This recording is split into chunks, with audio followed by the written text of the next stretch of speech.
et cetera gis nañ ko mu nekk sol kagul di nangu di joxe xaalis xaw ma di nangu xaalis et cetera il y a les images il y a trucs il y a des preuves et jusqu'à présent il n'a pas daigné démentir. Je pense que si tous ces dossiers là si ces dossiers s'avèrent vrais mais il est bon pour le bagne. Il est bon pour le bagne. Alors suñu yeggaatee ce que je ne le souhaite pas nag quand même je ne souhaite à personne d'aller au bagne mais kenn du ko ñaanal voilà. mais suñu yeggee ci loolu yaakaaroo tam mu indi situation d'instabilité bi nga xam ne président peut-être moom la yàgg daw depuis lors parce que beaucoup disent il a été dans les couloirs il a été très prudent. waaw su bàyyee yu bëri jàll s'il a laissé couler c'est vraiment au nom de la stabilité du pays. Alors lan mooy jar kon mu yegg ci loolu. waaw mais xam nga am na benn loolu dafa am benn seuil bu muy egg quoi dafa am benn niveau boo xam ni dafa am ay yoo xam ni day nekk ayu jàmm quoi ay yu jur jàmm lay doon quoi et dana fekk peut-être ci tact bi mu gérer mbir mi dina dem ba peut-être amoindrir les risques de débordement nga xam ni peut-être du doon comme ni mu demee woon parce que à ce rythme ni mu demee nii il est en train de vider Pastef de sa substance. Président Diomaye aujourd'hui ñi ko xeeboon ñëpp ci maanaam taxawaayam ak yu demee noonu moo tax man dama gëm ni loxo suñ borom moo ci teg loxo parce que gëmuma ni c'est ça comment dirais-je son expertise politique. Diomaye waaw moo ko may lu mel nii mais am na taxawaay bu nga xam ni sincérité bu nga xam ni bu ko habité honnêtement c'est quelqu'un bu nga xam ni man dama gëm ni. Même s'il s'est trompé, il s'est trompé de manière, voilà. De bonne foi. De bonne foi, voilà. De bonne foi. Kon yow tey jàpp nga ni ñëpp dañu war a ànd jàppale Diomaye. Non, pas loolu. Diomaye il ne cristallise pas les intérêts supérieurs du Sénégal aujourd'hui. Man gëmuma loolu. Man dama gëm ni Diomaye ak xam-xamam ak taxawaayam ak lu demee noonu le Sénégal mérite mieux. Que Diomaye. Okay. N'est-ce pas? Moi je pense que c'est une punition mais dans la moindre mesure bu ñu yàlla teg mënoon na gën a metti su tegoon ci loxo Ousmane Sonko mais avec Diomaye je sais que suñu borom daf ñu yërëm moo tax mu teg ko ci loxoom mais nag c'est pour voilà c'est une transition vers quelque chose de meilleur encore nga xam ni vraiment Sénégal loolu la tollool quoi voilà Sénégal dafa am lu mu tollool voilà. te vraiment gisuñu suñu bopp ci tolluwaay boobu nga xam ni moom lañu daan gis ci ku mel ni Abdoulaye Wade moom lañu daan gis ci ku mel ni Abdou Diouf wala keneen ak keneen. voilà. kon Ousmane Sonko mën nañu jàpp ne déclaration Mbacké bi li mu ca waxoon yépp avec cette nouvelle donne à l'Assemblée.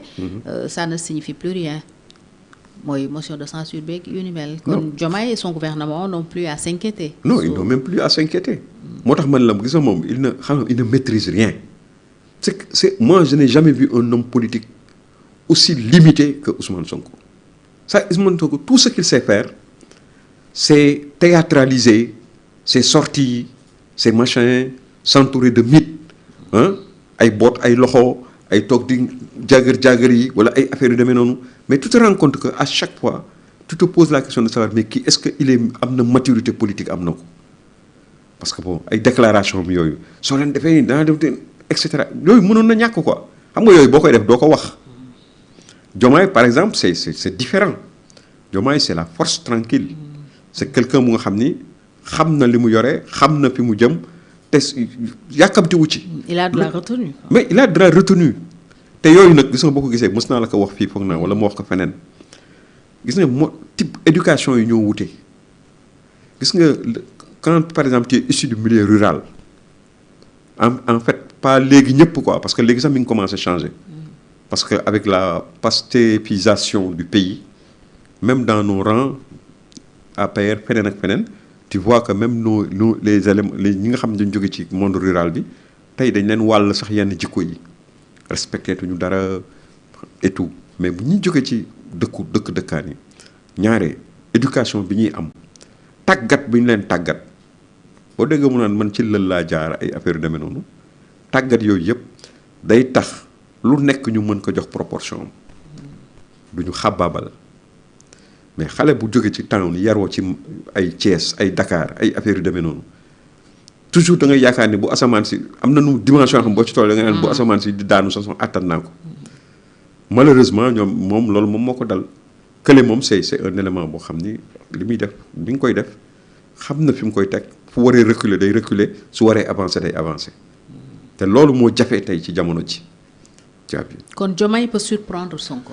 non il l'a surpris déjà il a fini de le surprendre Diomaye a remporté la xam nga jeu d'échec bi ma la doon wax naan la échec et mat aujourd'hui la partie elle est terminée Sonko est le perdant c'est clair c'est absolument clair lui-même il le sait il sait qu'il a tout perdu léegi li ci des xam nga mooy lan mooy su fekkoon ma nekk place am ba léegi c'est pas tard la ma doon wax ba yenn nit ñi di reetaan parce que gars yi dañ ko dagg def ko ci TikTok yenn yi di wax naan waaw mais kii li muy wax nii mooy lan mooy dem ci so Diomaye wan nga ni ko mais rakk sama man bàyyi naa politique quoi léegi nañ teg lépp ci suuf et peut-être que Diomaye serait capable de le machiner quoi de mettre la main là-dessus. Son coude sur certains dossiers. Voilà. Parce que lui c'est fini politiquement il est complètement. Est-ce que loolu du gis-gisu adversaire yi ngeen doon rek. gis-gisu Sénégalais la plus que adversaire parce que bon ñii mos dem la c'est clair. ñoom c'est. mais Diomaye apparemment travaille pour un deuxième mandat. non c'est légitime c'est normal qu'il puisse en tant que président de la République mu jéem a job pour loolu. mais lui-même il sait que c'est pas donné ça. du lu yomb. pour le reste du mandat parce que tamit Fatou. leketu kese neex lu bëy. oui fa laa doon bëgg a ñëw. pour le reste du mandat yaakaaroo mu def fii parce que bon Sénégal moom fi mu ne dafa mel ni màggat. il reste 1 an 6 mois. waaw on peut le dire ndax il y a des années préélectorales. te ñaari élection yi kenn mënu ko boole. année électorale bi muy demandé nii conseil constitutionnel. 2026 bi année préélectorale la. voilà xam nga mi ngi demandé pour que ñu coupler leen. mais le couplage n'est pas possible apparemment. d'après les spécialistes pour les questions électorales. ce n'est pas possible. mais je sais que ni li nga xam ne moom mooy fondamentalement loo xam ni ñor na Sénégalais yi aujourd'hui ce n'est du élection locale yi. mais c'est l'Assemblée nationale. qu'il faut casser pour sauver ce pays. et donc certainement il va mettre le focus sur l'Assemblée nationale. on attend l'avis du Conseil. donc beneen élection bi dañ koy reporter peut-être pour ay mois après. les locales. nga boole ci loolu boole ci lële ça fait 1 an 6 mois. oui 2028 année préélectorale la. 2029 y a la présidentielle. gisoo Diomaye diggante bi mu lijjanti fii dara. nawet baa ngi ñëw.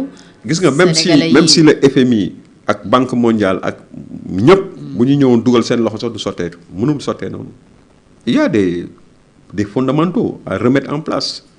li yàqu dafa bëri.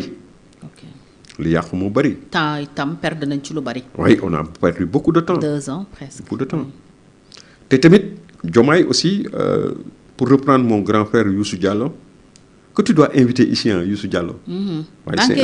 c'est un brillant économiste. oui on se connaît très bien. dégg naa ko mu wax ni ci benn analyse bu muy def mu ni le président Diomaye il doit expliquer aussi au Sénégal.